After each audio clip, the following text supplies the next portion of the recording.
Okay, so now I'm going to do a little video on my pending swale project. So here's some green areas.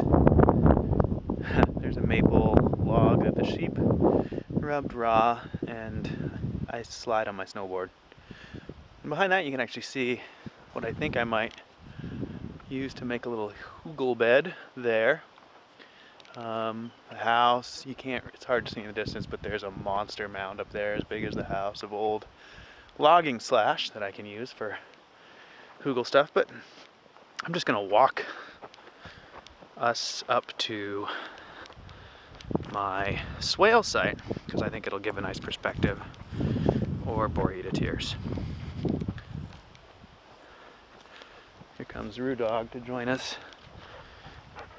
Yeah, she wants to show Hershey she can be a farm dog too.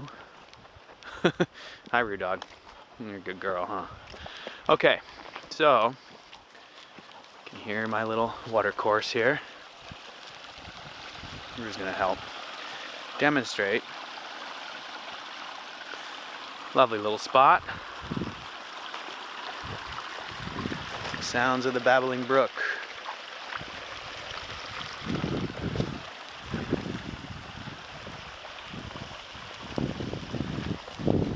Here's my A-frame level. And my little pond, spring fed.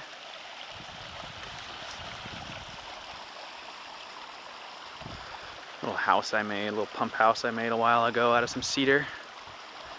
And I use that to water the garden right there. It's gravity fed down to the garden. And well, I'm just sort of spinning randomly, but here, starting here, there's my first stake for my swale. And it's right there. It's gonna go out there along that slope, which as you can see, it's getting some pretty nice sun right now. So I'm gonna walk along my stakes here. I don't know if this is gonna give you an idea. Oh, there, I can see those pretty well laid out. There we go.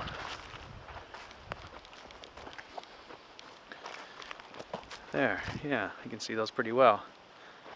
This is an old garden site. When I first moved here, I tried this area, and I sort of terraced it, which is a good start on my swales. And it worked pretty well, but I had a hard time getting water to it from that pond over there. And the dirt wasn't as fertile. The soil wasn't as good as it is down there by the barn where they dump the horse manure for decades. So, I'm gonna just swale along here. I can pick up this terrace here and continue. There's an old skylight I had up here as a cloche. How do you say that? Cold frame? Whatever.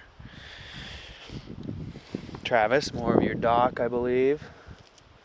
Thanks for the education on that.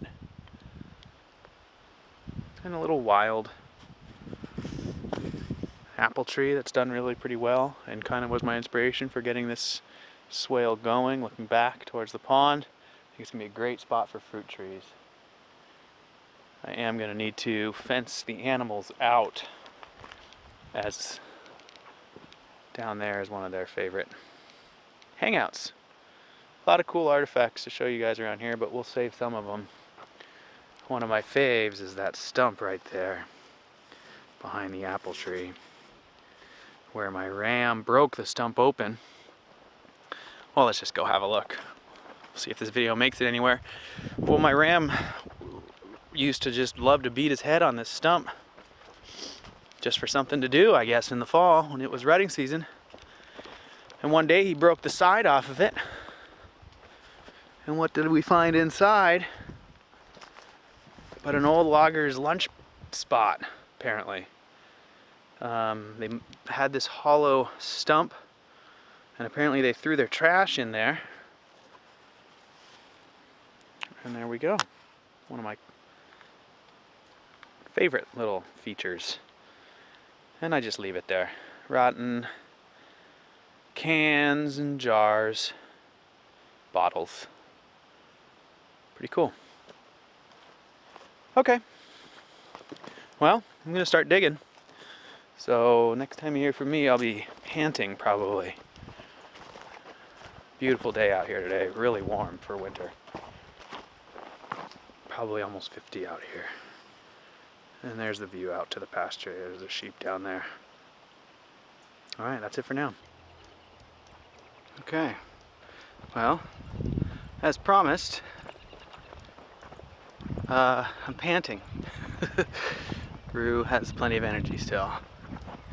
You know, I was thinking, every time I see Hershey, he's eating some kind of vegetable.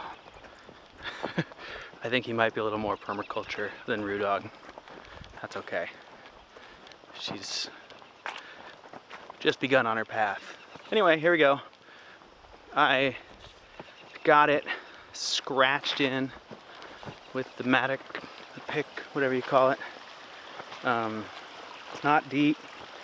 It was all turf, so I just wanted to get it broken in.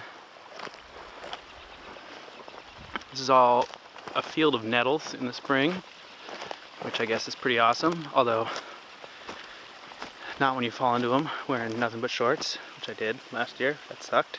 Don't do that. Here's my swale, the beginning of my swale. A lot of buzzwords on this project. Google, swale, food forest. Look at that, on contour. What were the other ones I had? Can't remember. Look at that. Swaled out.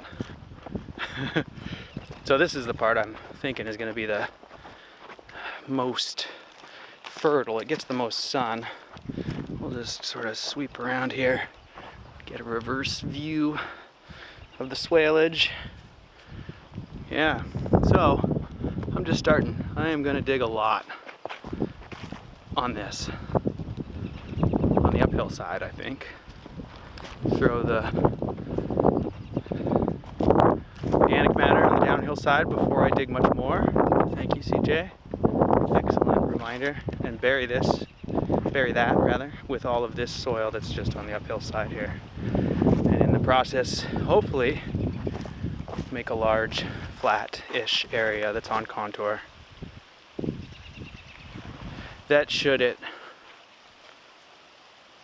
really rain and fill it up, will push into this sort of drier slope where it was logged and cleared. You can see how it doesn't have any topsoil left anywhere on this steep part. You can see how dry that is. The leaves are actually blowing around, it's so dry. But it's scraped, and then it, you know, of course the rain ran all the topsoil off, so all I have is this rocky subsoil that's been stripped.